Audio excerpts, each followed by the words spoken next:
Alright, welcome back. My name is Ron, and in this video we're going to cover adding map objects, things that we can put on the map. These would be similar to things that we would draw on a paper map laying on the hood of our truck. The advantage to this is we can add stuff to a map, save it to a map, close it, open a new map, and it's all brand new and fresh again, and we can always come back to the old map or start with the new map again. So that's kind of the advantage of being able to map on a computer. So over here on the left hand side up at the top it says map objects. These are things that we can put in.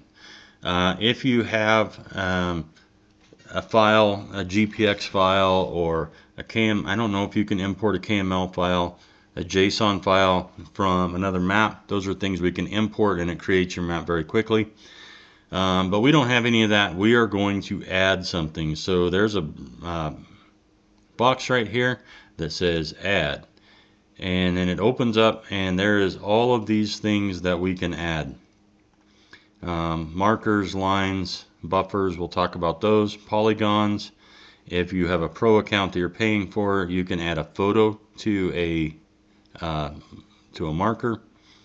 We can create folders, range rings, bearing lines, sectors, locators. Those are kind of unique things that we can track moving objects with.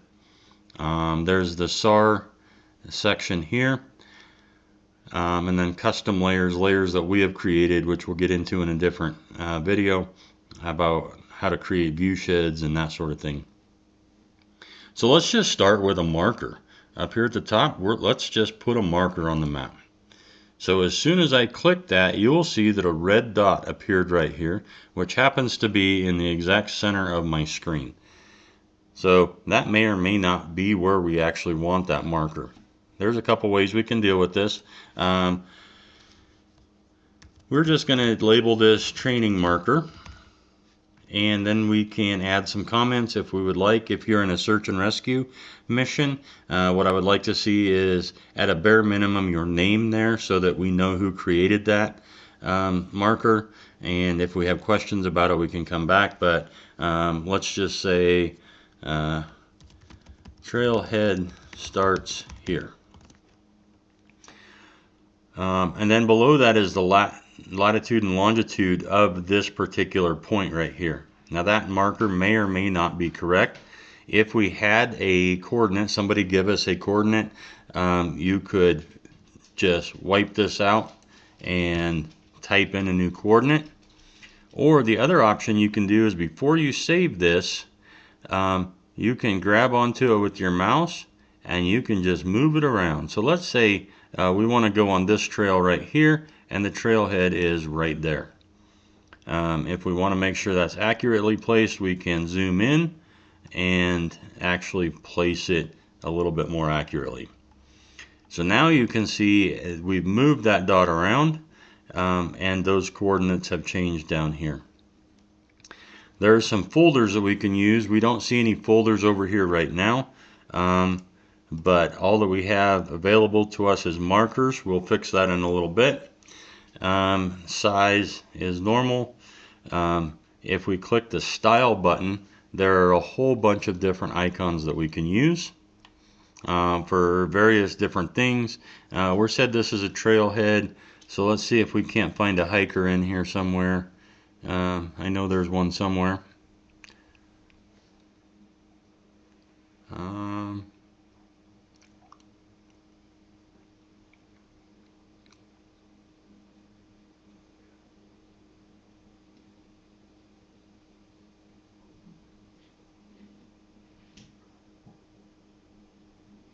Construction.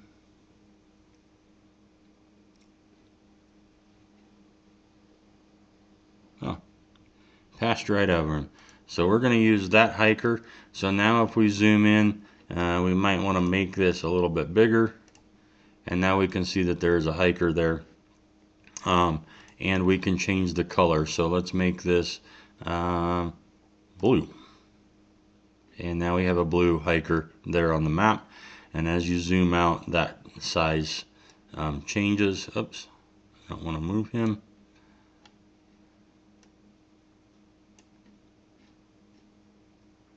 and then we click OK. Watch what happens when we click OK. Immediately this box pops up, and this is, now we have something on the map. We've placed something on the map, and it is asking us to save this.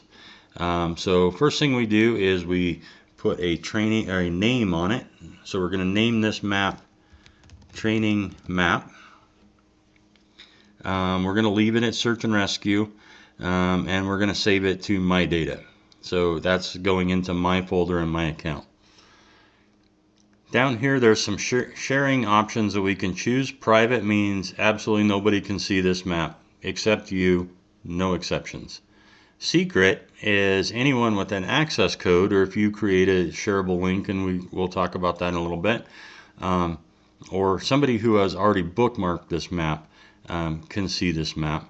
URL, anybody with the URL, which will change at the top up there in just a minute. Actually, yeah. Anybody with that URL will be able to access the map. Or public makes it easy for other CalTopo users to find your map. They can search for it online and find it. So for right now, we are going to leave this as secret, and nobody can see it unless we give them an access code. And then I'm going to click save, and it saves, and there's our map. We have just started a map. To start at a trailhead, we're going to meet somebody there, and we're going to hike this map. So the next thing we want to add is a line, and the reason we're going to add a line is because we want to build a route in that we can follow on our phone, on our mobile device. Again, we will name this training route. We can put some comments in there.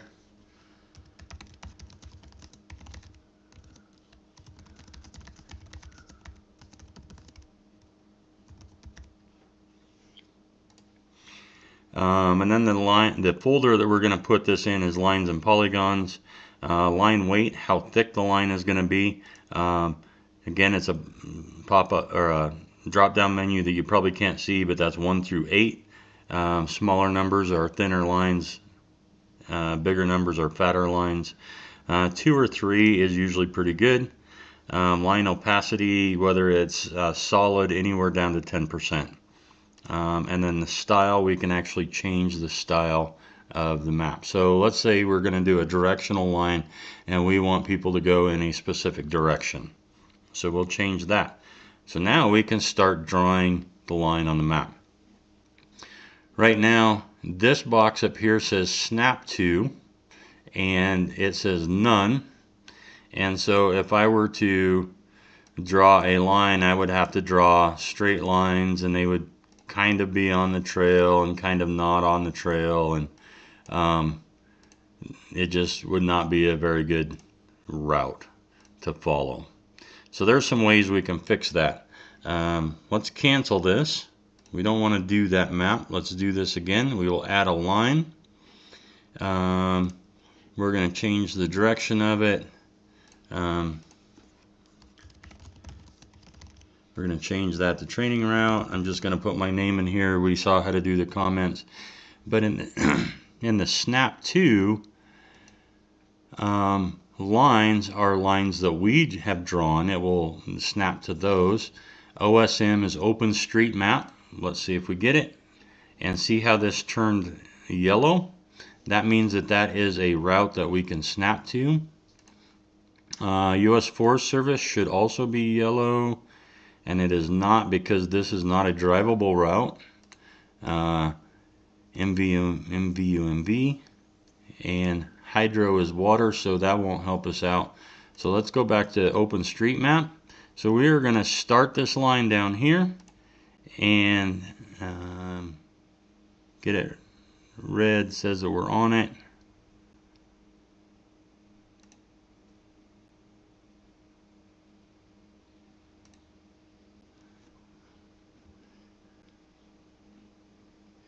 It's not hooking up to the line. Let's cancel this and try it again. Add line. Usually I don't have this much trouble.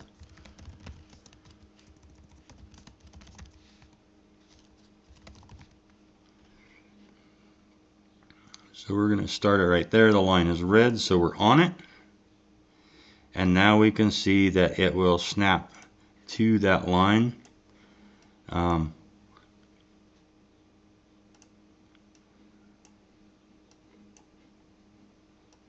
we can go all the way to the end. Now when we get to the end, I'm going to back it up just a little bit.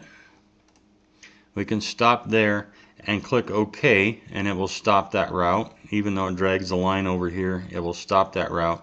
Or if we get to the last point on our route, we can do a fast double click and it saves. And now we have a route, a line in on that route. So if we were to change the map at this point, and let's say we went to global imagery, now we can see where that route is, even though we don't have a map with that drawing on it. We'll go back to Map Builder Topo. So that is creating a line. And again, we can go back in and edit this and click edit, and we can take any one of these dots and pull it and drag it into a new location and change that route. We can change the color of it here. Our guy was blue, so let's make the route light blue, and now we have saved the light blue route. Light blue might not be good on this map because the water features are light blue. So let's maybe change that to green. Probably won't stand out on this map. Let's make it red. So now we have a red line. A buffer line, cancel. A buffer line is an object that we create on the map that goes on two sides of the line. So let's say this road going on up is 40 feet wide. So the radius would be 20 feet. So we're going to change that to 20.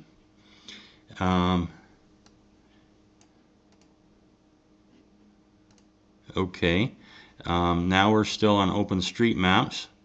So we're going to go on this road up to Branham Lakes. And then we're going to go down here and say OK.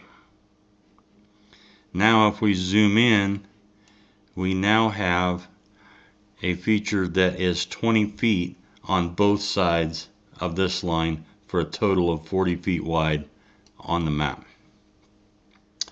We didn't name that, so we will come back down here, cancel. This is the one we didn't name, so we'll click the little pencil and we can name it Road to Lakes. And now we have that. A polygon is just what it sounds like. We can name it. In the comments we'll say I lost my radio in this area. And so we were hiking and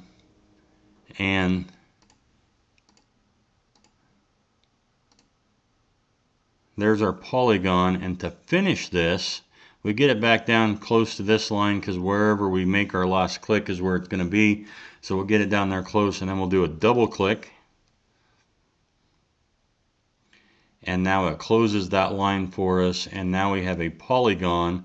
And if we click on that, we can see that it says I lost my radio in this area. That's a way to do a polygon. We can create circles, a range ring essentially, and so what that is going to do, let's move this here a little bit. So now we have a dot right here on the map, and we are going to change this to feet. I know you can't see that pop-up menu, but we changed it to feet, and we are going to change that to 100, 200, 300. And now that creates 3 circles from that point, at 100 feet, 200 feet, and 300 feet. So that may be useful for various things. Sector lines are a little bit more complex. We have a location. We're going to cancel this. We're going to move to a different location because wherever the center of your map is where this point is going to be. We're going to add a sector.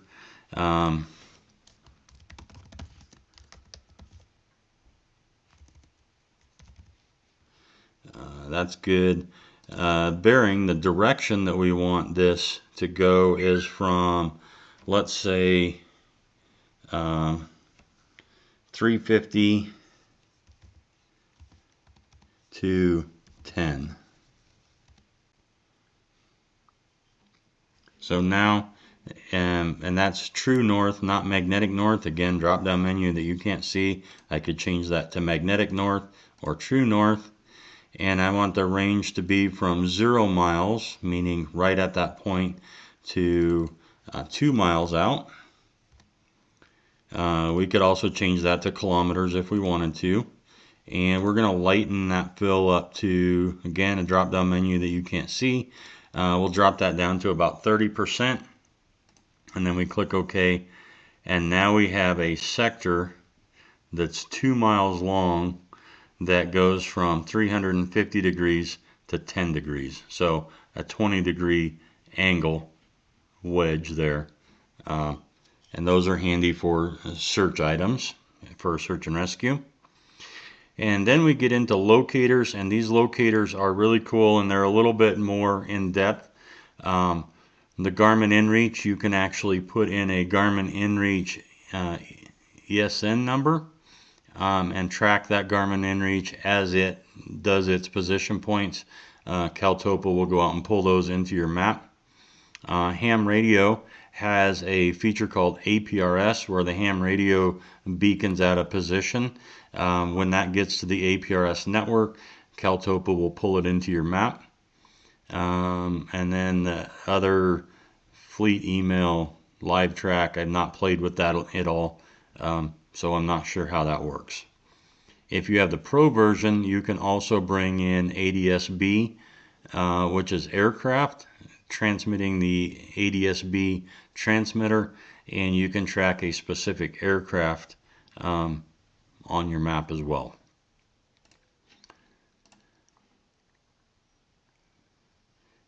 Down in the SAR objects, there's operational periods that we can add to the map, and that's not really a thing that goes on the map as much as it is a folder. We can create a line and give it an assignment. Same way with the buffer zone, we give it an assignment. So let's say this is the buffer zone that we created. We could assign team A to search this road 20 feet on both sides of the center line of the road, and that's your assignment to go search. View sheds, if you were to pick a point on the map, anywhere on the map, let's take Mount Bradley, it's up high. If we did a right mouse click there, we could create a view shed layer, and we're going to trade it, we're going to call this Bradley view shed. Eye altitude, how high above this point are we looking from? We're just going to say 10 meters, that's give or take 30 feet, that's quite a ways above that point. Let's bump that down to 2 meters, that's pretty close to a man standing there, a person standing there, and we want to color it red. So we click OK, gives it a second to think, and from 2 meters above that point, all of this red area now is area that you can see from the peak of that mountain. So that's pretty handy. What else do we have? Terrain shading and some custom reliefs. Different things that we can add. So those are all of the cool things that we can add to this map. So let's say in the earlier map we talked about, we've already saved this map. Up here is the name of the map, it's called training map, And we've changed some things. So let's say in the last video we talked about stacking base layers. So we're going to go back in and stack in a shaded relief map to give us some more definition. And we wanted to put on there public lands.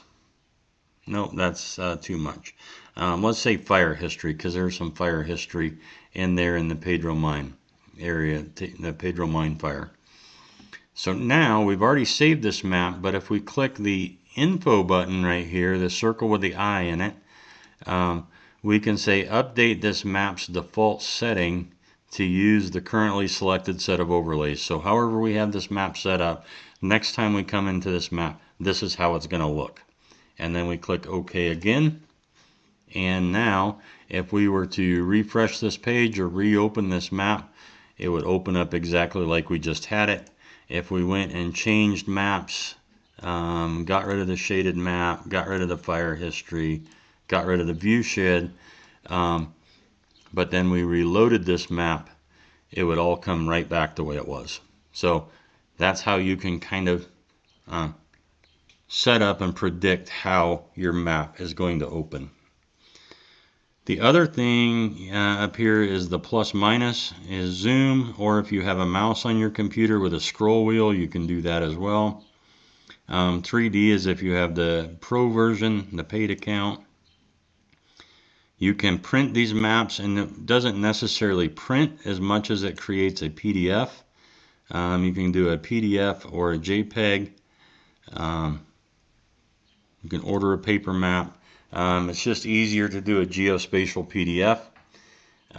You can select the size. Looks like you only have a couple options on the free account, 8.5 by 11. The scale is not fixed, but if we were to fix this scale at say 1 to 12,000, then we would not have an option as to how big we can make this map. So you can't drag it at all and make this map bigger. If we say not fixed, then we can grab one of these corners and make this map bigger to encompass everything that we have on the map. Maybe that's a little bit too big. Zoom this in, and then you can do portrait or landscape. Again, a drop down menu that you probably can't see, but it changes the orientation of the PDF that we're going to create. And then you click generate PDF. It opens a new tab with a PDF that you can download for your own offline use that will print on 8.5 by 11 paper. So that's printing, and that's pretty much it in a nutshell. Oh, now we have another friend who also has CalTopo. We've set this map to secret right here, so nobody can see this map except who we allow to see this map. So how do we get somebody on this map? We create a shareable link. There's a link right here. We'll click that. There's a drop down menu right here that says read, and unfortunately you can't see this, but what it says is read, update, or write. There's the update feature. There's the write feature. Read means that your friend will only be able to see this map. They won't be able to do any edits to it from their own account. If you change this to update, they will be able to add stuff to this map, and they will be able to delete stuff that they have added. If you choose the write option, they will be able to write stuff or add stuff to the map, and they will be able to delete stuff from the map even if they did not put it there. Basically, that's full read-write access. So if I was sharing this with a friend, I would probably put that in the update, or if we're on a search and rescue mission, we set that to update so that people can't delete stuff that they shouldn't be deleting on the map. And then we click OK. And what pops up down here is additional access box. This particular link right here, if we click these little papers, we'll copy it to the clipboard. We can copy that to an email or some sort of messaging thing, and then all your friend has to do is click this link and it will take them right to this map and they will see everything that we have just drawn. If you're sharing it with somebody who has a mobile device like a phone that has a camera on it, you can click these 4 little squares right here, which represents a QR code, and it will open a QR code eventually. There we go. And they can take the camera on their phone with the CalTopo app already installed on it. They can scan this QR code and they will see that map. I actually will probably leave this map up for a little while. So if you want to scan this code, you may find a map there that we have just done. We'll close that tab. We'll click OK. And that's how you share it with somebody else. That's it for this. This video ran a little bit longer than I wanted it to, but there is a lot of stuff in the markers that we can put on. It's already saved this training map. So if we go up here to this Close tab, we can close that map and it goes completely away except the view shed that we created, which is a checkbox right here. And we uncheck that. And now if we wanted to open that map again, we could be somewhere completely else in the world. Let's say we were looking at something down here in Florida, and we go to our data and we click the training map. It will bring us right back and set us up just like we left. So thanks for sticking around. That's pretty much all of the stuff in CalTopo. On the desktop app, it goes a lot deeper than this. But that is kind of the surface over the top that will get you started and get you operating in CalTopo and using it for your fun outdoor adventures. Thanks for sticking around. In the future videos, we will go into installing it on your phone as an app, creating an account through your phone, and a lot of these features, almost all of these features, are also on your phone, just in a little different area. But now that you understand it, transitioning to your phone will be much easier. Thanks for sticking around, and we will head over to the phone.